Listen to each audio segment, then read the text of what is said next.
What's up guys, welcome back to the channel once again. So guys, I want us to watch this video and see these white people. They are coming out and exposing the hidden secret that they have been hiding from us black people.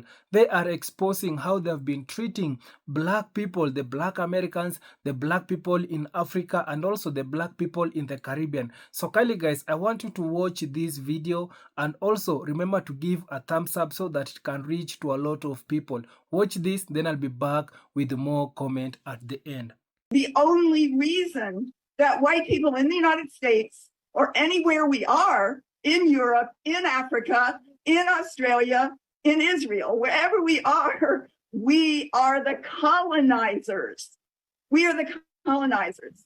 And we live off the expense of the assault, Europe's assault on Africa, the kidnapping of African human beings, the trafficking, all of these things that we hear today. This is where it came from. Hundreds of years of assaulting and stealing everything that African people and Africa as a continent had and putting it into the hands of white people. And so this is why, as the chairman has said, the true class struggle, the true working class in the world is the African and colonized working class, not white people, because all white people, and you know this is true. You and I know this is true by just living our lives and seeing it. All white people sit on the pedestal on the backs of African and indigenous people. And, you know, the statistics are that even poor white people have an easier ability in a crisis to raise $3,000 in an emergency than middle-class African people do. Because we live in social wealth. I know I don't understand your experience. Yes, ma'am. Because I have never had to live it. Come on now. I can sympathize, and I can recognize when things are wrong. That's right. For instance, if a black man or woman should never be afraid for their life, for getting pulled over for speeding. Come on now. Come on. But I have never lived in that fear. Come on now. Come on. No black man or woman should ever be reluctant to walk outside for fear of racial profiling. Tell it, tell it. But I have never been racially profiled. That's right. Come on now. No black man or woman should ever expect to go to jail in their lifetime because of the color of their skin. Come on now. But I have never lived in that expectancy. That's good. And this is why I don't believe in the phrase, I don't see color. That's right. One, to say you don't see color is a lie. We're different. We can all see that. But two, and way more importantly, to deny the differences in our skin is to deny the differences in our privilege. Come on. I'm going to say that again because I think it's worth repeating. To deny the differences in our skin is to deny the differences in our privilege. To deny the differences in our color is to promote ignorance. Ignorance is the reason that systemic racism and oppression is allowed to exist in this country. I'm going to talk on about three things. One of those is change, the other is ignorance, and one is discomfort. I'll get there. Go ahead. Take your time. Broadly speaking, why am I here? Because I want change. But let me speak on that for a second. Because I think a lot of people want change. I think a lot of people say they want change, but let me clarify.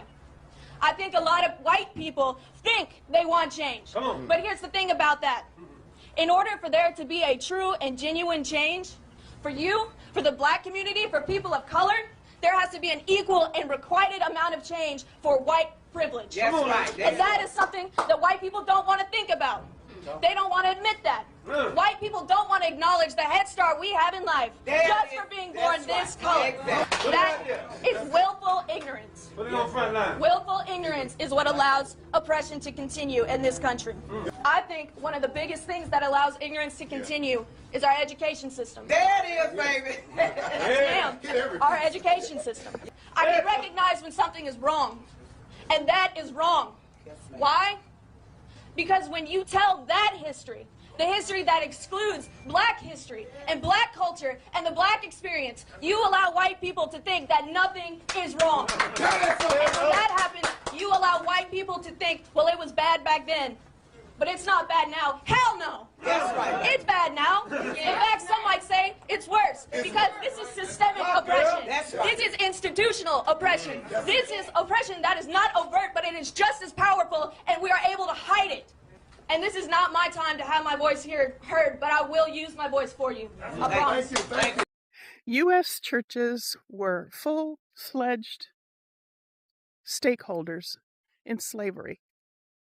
Episcopal, Presbyterian, Baptist, Methodist, major denominations owned enslaved people, rented them out, and in some cases, they confined them in jail-like pens beneath or beside their sanctuaries, while white Christians prayed upstairs. Black men, women, and children were shackled below, treated as inventory instead of human beings. Now, it was common for enslavers to require their slaves to go to church so that they could learn about being a humble slave to their masters. But these people held in the pens below were livestock waiting to be sold, being punished. Who knows what? Georgetown University's Jesuit priests sold 272 enslaved people in 1838 to pay off school debts. In Charleston, St. Philip's, and St. Michael's, they forced black attendees into upper galleries while white parishioners sat in comfort below. Methodist ministers in the South regularly enslaved people as personal property. And of course, many ministers in the South enslaved people as personal property. Southern Baptists split from Northern Baptists in 1845 for one reason: to defend their right to keep enslaved people. Churches built slave galleries to force enslaved people to attend services, but not sit with white people. And the sermons told them to obey their masters. But the people locked in the church pens, they weren't taken upstairs to worship. They were confined like livestock. They were waiting to be sold, rented, or punished. The church baptized enslaved people. They preached a lot about obedience, and they promised them life after death in heaven, while profiting from their stolen lives on earth. This is white history, and white Christians especially need to own it. My username works as my address in case I disappear. Get curious. When studying American history, one of the most important questions to answer is, how did Americans justify slavery? How did they convince themselves that they had the right to own black people as property? What we find is that they had numerous ways to justify slavery, including philosophy, religion, science, and straight-up lies and self-deception. One prominent way that slave owners justified slavery was by turning to the ancient Greek philosopher Aristotle, who is without a doubt one of the most famous philosophers in human history. American education in the 18th and 19th centuries had a heavy focus on ancient Greece and Rome, and Aristotle's philosophy was studied by many Americans, including the Founding Fathers. Even though Aristotle was extremely intelligent and a very influential thinker, he left the world a dark legacy when it came to his views on slavery. Aristotle believed that slavery was normal and natural, and that some men were born to be masters and others were born to be slaves. He argued that humanity is divided into two, the masters and the slaves, or those who have the right to command and those who are born to obey. Therefore, to justify slavery, all American slave owners had to do was point to Aristotle. They argued that white men were the natural-born masters and black people were the natural-born slaves. However, an even greater justification for slavery than Aristotle was Christianity. Slave owners frequently justified the right to own black people as property by citing the Bible and arguing that slavery was sanctioned by God. As Samuel F.B. Morse put it, slavery per se is not a sin. It is a social construction ordained from the beginning of the world for the wisest purposes, benevolent and disciplinary, by divine wisdom. There are plenty of passages from both the Old and New Testament that condone slavery. For example, Exodus provides detailed rules about owning slaves and tells slave owners that the slave is their property. In the New Testament, Paul says, "Slaves, obey your earthly masters in everything, and do it not only when their eye is on you and to gain their favor, but with sincerity of heart and reverence for the Lord." Slave owners would often read the Bible out loud to their slaves to show them that God approved of their enslavement. For example, when Solomon Northup was enslaved in Louisiana, his master would preach pro-slavery sermons on Sundays. His favorite part of the Bible was Luke chapter 12, verse 47, which states, "The servant who knows the master's will and does not get ready, or does not do what the master wants, will be beaten with many blows." Solomon Northup described how after reading this line, his master would explain, "That inward that don't take care, that don't obey his Lord, that's his master. That there inward shall be beaten with many stripes." Now many signifies a great many. 40, 100, 150, that's scripture. One of the most popular ways that slave owners used the Bible to justify slavery was through the curse of Ham. Most of you are probably familiar with the story of Noah. In Genesis, we learn that God told Noah he was going to destroy the world in a great flood, and he instructed Noah to build an ark and fill it with 2 of every animal so he could repopulate the world after the flood was over. In the story, Noah obeyed God, and after the flood, he became a drunk. I mean, you can't really blame him. He did just watch God annihilate nearly every living being on earth.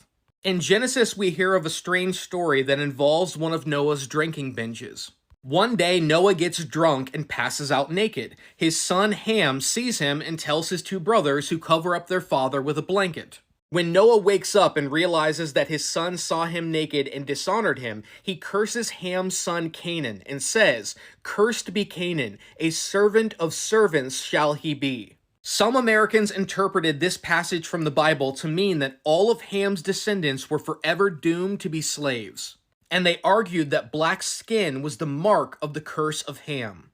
Therefore, when Americans sought to justify slavery, all they had to do was say it wasn't their fault. It was Noah who cursed them to be slaves, and since this came from the Bible, it was seen as the word of God. This story might seem ridiculous, but many slave owners used this argument to rationalize their right to own black people. It didn't matter that this story was irrational and absurd.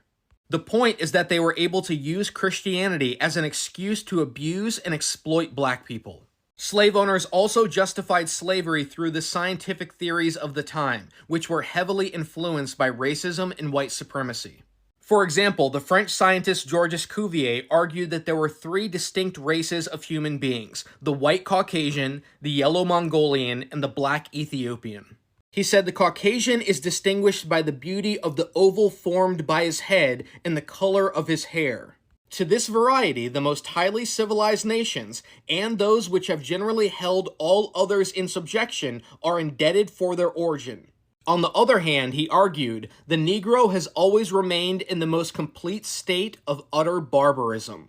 For scientists like this, the fact that white people enslaved black people was simply a law of nature. For men like this, slavery was the natural state of the black race. Others, like the French naturalist Georges Louis Buffon, believed that whites were helping black people by enslaving them. He believed that if black people were introduced to the cooler climate of the Americas, their skin would naturally turn white. He argued that in Europe, we behold the human form in its greatest perfection, and this is where we ought to form our ideas of the real and natural color of man. He said that if black people lived long enough in a cold climate, then their skin would become as white as the natives of Europe. Therefore, he believed that slavery was good for black people because it would eventually turn them white, which was the natural and perfect state of humanity. Never mind that human beings originated in Africa. Even abolitionists who opposed slavery still held racist ideas about black people. For example, the Philadelphia doctor Benjamin Rush believed that black skin was a disease that could be cured, and through the right treatment, black people could eventually become white. Another way that Americans justified slavery is arguing that by enslaving black people, they were doing them a favor. They argued that slavery was a moral good and benefited the slave. The man most responsible for this theory was George Fitzhugh from Virginia. In 1854, he published a book called Sociology for the South, where he argued that black people were inferior to whites and had to be slaves for their own good. Fitzhugh disagreed with the Declaration of Independence that all men are created equal. Instead, he argued, men are not born physically, morally, or intellectually equal. It would be far nearer to the truth to say that some were born with saddles on their backs and others booted and spurred to ride them, and the riding does them good. For Fitzhugh, black people were born to be slaves. He argued, the Negro is but a grown child and must be governed as a child. The master occupies toward him the place of parent or guardian. Fitzhugh believed that a free black person was an oxymoron and said he would become an insufferable burden to society. Society has the right to prevent this and can only do so by subjecting him to domestic slavery. Fitzhugh argued that the Negro race is inferior to the white race, and if black people were ever to live in freedom next to whites, then gradual but certain extermination would be their fate. Therefore, Fitzhugh believed that by enslaving black people, whites were helping them. He said that slavery Christianizes, protects, supports, and civilizes him. He told his readers that the Negro slaves of the South are the happiest and in some sense the freest people in the world. Clearly, Americans had no deficit of justifications for why they had the right to own black people as slaves. However, all of these justifications were meant to do one thing: hide the fact that the real reason why white people enslaved black people is because of greed, profit, and power. Slavery was an economic system that produced extreme wealth, and white supremacy was the ideological justification that upheld it.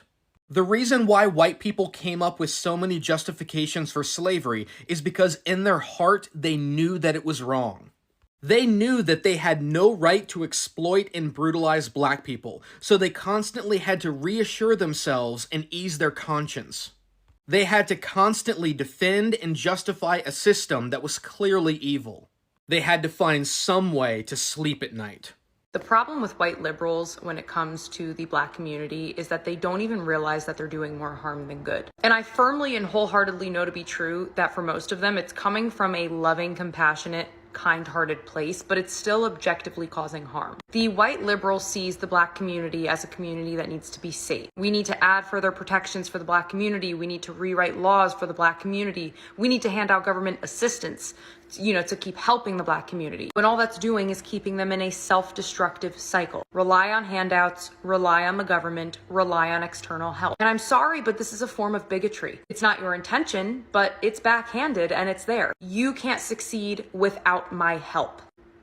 That's racism. Not one of the messages in the liberal policy for the black community is, you are great on your own, you just need to see it. And that's what conservatives have been trying to say for years and years. You don't need liberals in office or an immense amount of government assistance to be great. You are great. Just get out of your own way. Get out of the influence that makes you feel like you don't have a place in this world outside of your community, outside of drinking or drugs or music. And if this wasn't the truth, then why do we have black doctors, black scientists, black authors, black surgeons, black engineers, black professors, black teachers? Hell, we had a black president who wouldn't have been elected without the white vote. The only thing stopping the black community from being the best it can possibly be is liberal ideology. Instead of passing out standards to the black community, all you do is pass out sympathy. And you excuse destructive choices just so they don't feel excluded from your love. And again, I know it's coming from a good place, but that's not allyship. I know that the black community has an incredibly dark past, but so do most cultures and races. The Jewish community survived a genocide and rebuilt their entire country with some of the smartest people on the planet. The Asian community were thrown in internment camps, millions of them. And they rebuilt, and again, now they're dominating most of our professional world and our universities. There is no reason that the black community cannot do the same. The only thing stopping them is you, the white liberal, convincing them that without your assistance, they can't rebuild like those other communities did. You convince them every single day that they are too weak, too broken, and too damaged and traumatized to do anything on their own. And you don't think that's a form of holding someone back? I get this question a lot. Why did slavery take so long to end in the U.S.? I mean, we had 3 major rebellions and none of them worked. Slave owners in America had something nobody else had. 5 million poor white people.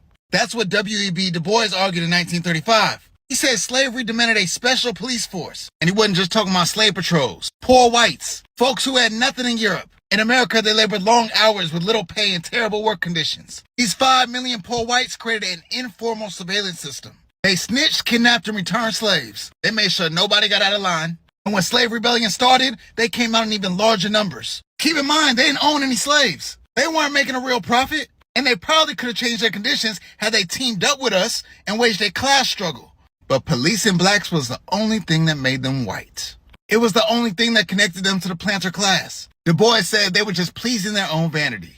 So before Ring, ADT, whatever you got, poor whites were the surveillance system for wealthy slave owners. Without the white public's investment in maintaining slavery, we would have tore the whole system down. Now who's responsible for reparations? You need to look at this from an anthropological perspective and look at human beings more as like a species, an animal. It is not just our ability to feel that separates us from AI, but it is our ability to feel for each other. Empathy. The ability to empathize. And I say that empathy specifically is what makes you human because animals have feelings. For example, I've seen countless videos of like people who have multiple pets, and when one passes away, the other pet will experience depression because of the loss of their buddy. Animals can feel.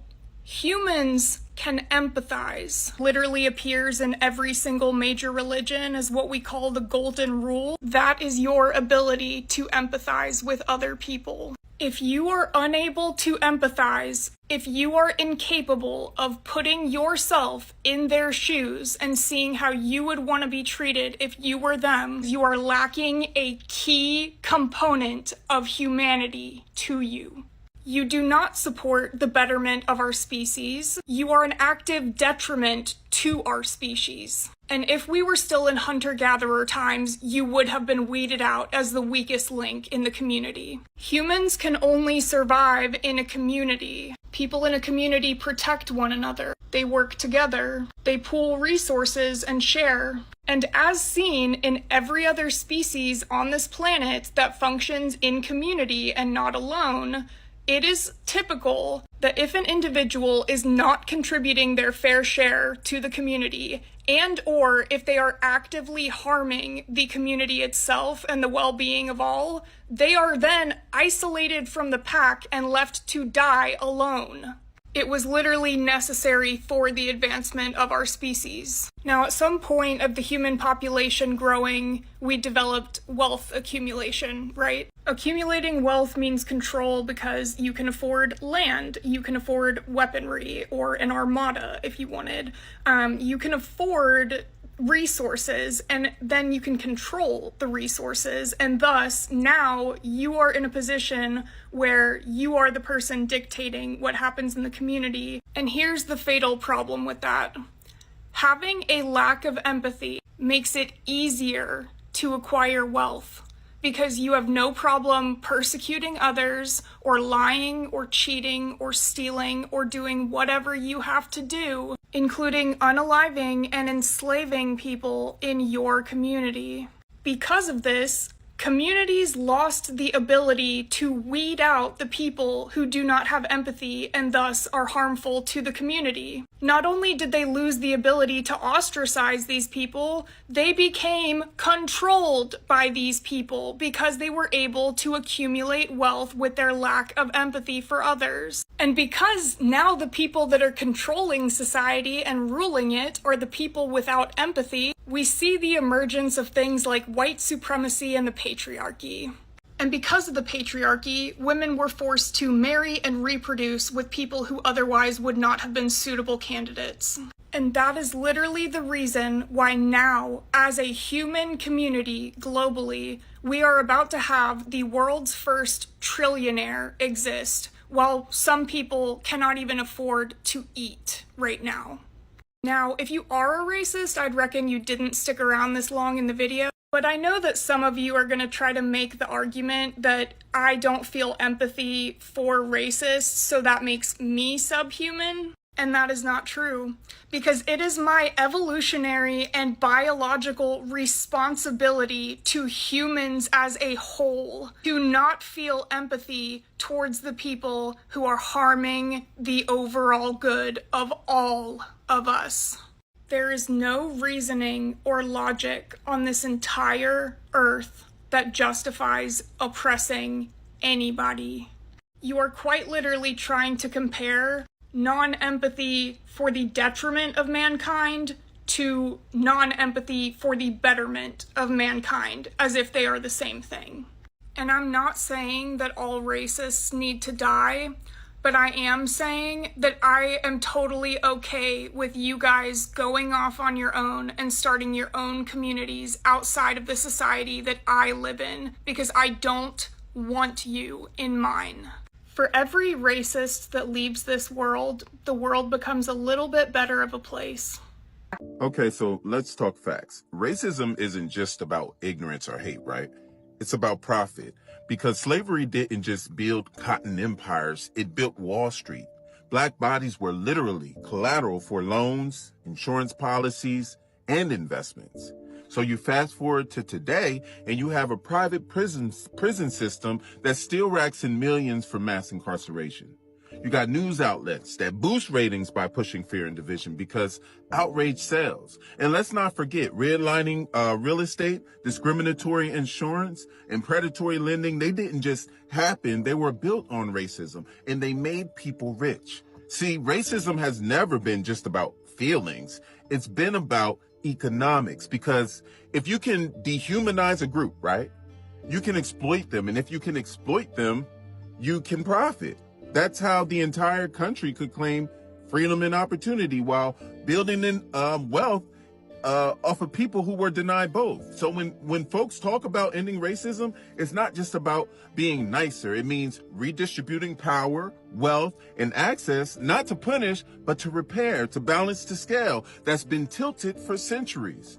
But here's the catch, because people raised on privilege disguised as normal hear justice and feel like it means laws. They've never had to imagine fairness without their head start. But justice isn't scarcity, y'all. It's stability. Ending racism doesn't take something from you. It builds something with all of us. But to get there, we have to admit what too many are still afraid to say out loud. Racism was never just a glitch in the system. It is the system, and it's wildly profitable. So guys, I hope you have watched that video and you have listened to what the white folks, they have been coming out and saying that some of the things that they have been doing towards black people, the days of the slavery, and also how they have been treating the black Americans, how the black Americans, they have been suffering in America. And it is not only the black Americans in America, also majority of our black people in the Caribbean also, they have been struggling. You have been seeing how these people, they have been treating African countries, the black people in Africa. You have been seeing how they have been treated. So this is to tell you that right now, these people, they are coming out and realizing that they have been doing bad things to the black people, and for them, they are feeling, majority of them right now, they're coming out and seeing how their races were doing, some of the things that their races were doing to the black people. They are saying, no, this is not how we are supposed to do to the black people. And that's why we are seeing a few of them, a few of white people, that are coming out and exposing some of the hidden secrets that they have been some of the hidden secret that they don't want to tell the world, they don't want to show to the world. And that's why I'm so happy whenever these people, they are they are hiding our secret, it is the more our secret keeps on unveiling itself. And also right now, it is like these people that are having a wake-up call. Right now, majority of them, they are realizing that our ancestors, they taught us to do this to black people, but that is not the path that we need to follow. Right now, majority of them, they are coming out, they are exposing how they have been doing in the days of slavery up to now. So guys, I want to read some of the comment here and see what people, they have come out and say in the comment section. As you always know, I also love to engage the people in the comment section, to share their views with you and see what they have said. And also, guys, you can also share your thoughts on the comment section. Tell me what do you think about this video, how you have seen white people coming out and exposing their races for the evil things that they've been doing towards black people. So this one is saying that this is why they want to erase the truth about slavery. Exactly. You know, these people, they have been trying so much to hide the truth about slavery, all their dirty secret, how their evil plans, how the things that they did to the black people. They wanted to erase all these hidden secret, but it is becoming impossible. Some secret they are now revealing. There are people that the ones who they're coming out and revealing this secret, and I'm so happy to see they're the ones who are coming out and revealing this secret. It is not the black people. So this one is saying that there would literally be no USA without us black people. Exactly. If they want to remove black people in America, it will not be America without black, because the people who build America, it is black people. And also these people, they went ahead and hide the original history of America, the history that shows and tells the world that the Indian and black people were in America before these white folks came in America, before Christopher Columbus. That it is the hidden history that these people, they don't want to tell the world. All they want to tell the world, it is how Christopher Columbus came to America, discover America. No, that it is a lie, that it is a written history. But the original history, these people, they knew very well. This one is saying that this one saying that all of this is sadinistic, demonic. This woman is speaking fact. Exactly. This one saying that white supremacy will not like white people speaking the truth about what they do. Exactly. This one saying that nothing has changed today. This one saying that 500 years of European behavior. This one saying that this lady in white seems to forget all the policy that have been put in place to keep black people marginalized. Yeah, exactly. You have seen how America is treating black people, how the system it is favoring white people. You have been seeing how the system in America, it is favoring white people, and these people, they have been using their system to generate more money from black people, because whenever there is a gunfight, whenever there is violence, they always suspect black person. And because of that, you can see, even if a black person has been caught in a very small mistake, you can't walk for free without paying a fine. But for a white folks, he might walk out for free. If he has been caught or done a small mistake, they can let him go. But for a black person, they cannot let him go for free. This one saying that it boggles my mind when a white person tries to tell a black person what they don't need from the government, when they are the biggest beneficiaries from the government. Nothing they have was done through hard work. It was achieved through free labor of other people, because white were too lazy to do for themselves. Plus, they didn't have the know how to do what needs to be done. Yet they try and tell black people what they don't need. Exactly. So you can see these white folks, they keep on telling black people that there's no need for you to get this benefit. You don't need this benefit. But you can see these people, they are telling that to black people, but for them, that they are the people who are being given those benefit. So this to tell you that these people, they are lazy. Let's call them lazy, because you can see also the people who build America, it is the black people. The black people that the ones who build America. Tell me what things that white folks they have done in America. Tell me.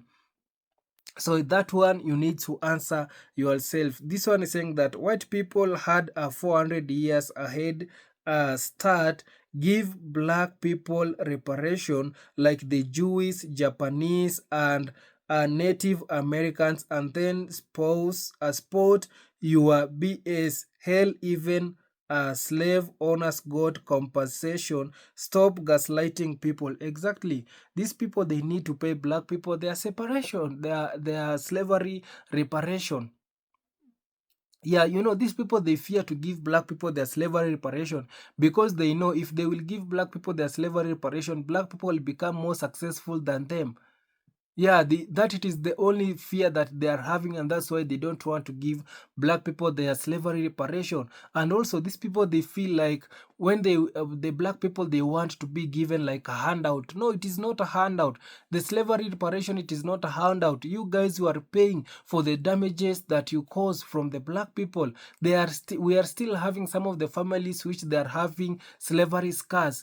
They are having the memories of what happened to their forefather, what happened to their grandfather, and for you to make that family their memories to go down, or to erase some of the memories, for you to pay them the slavery reparation. But you don't want to give them the slavery reparation. You think it is like you are giving the black people the handout. But it is like the black people, they just want money. Or you fear when you give out this money, black people will become more successful than you. So those are some of the reasons to why these people, they don't want to give the black people their slavery reparation. This one saying that this is why America is under judgment. The Lord has not forgotten the mistreatment of black people and the Native America, the Mexican and the Chinese as well. The Almighty remembers. Exactly. This one is saying that Jewish community, Asian community, even the white slave owner and the Confederate South were able to rebuild because of massive compensation and social program put in place to right the wrong done to them. In the case of the first two, and the perceived reduction in privilege to the last two, black people got the reverse. And every time black people attempt to rise despite the stumbling block and social program put in place to prevent that, the micro and macro force of racism rise in the form of disgruntled white and non-black communities to tear it down, and society and government mechanism fall into place to protect the destroyer and encourage further destruction. The condensation in that stupid lady voice grates on my nerves. Don't get me started on the ignorance of her. Exactly. So whenever black people, they have been trying to rise up in America, the government and the anti-black, they usually put so many things to be difficult to the black people so that they cannot rise in America. So kindly guys, you can also share your thoughts on the comment section. I'll be reading it in my next video. Thank you so much guys. Subscribe if you haven't, like the video, share, and also comment. See you on my next one. Bye bye guys.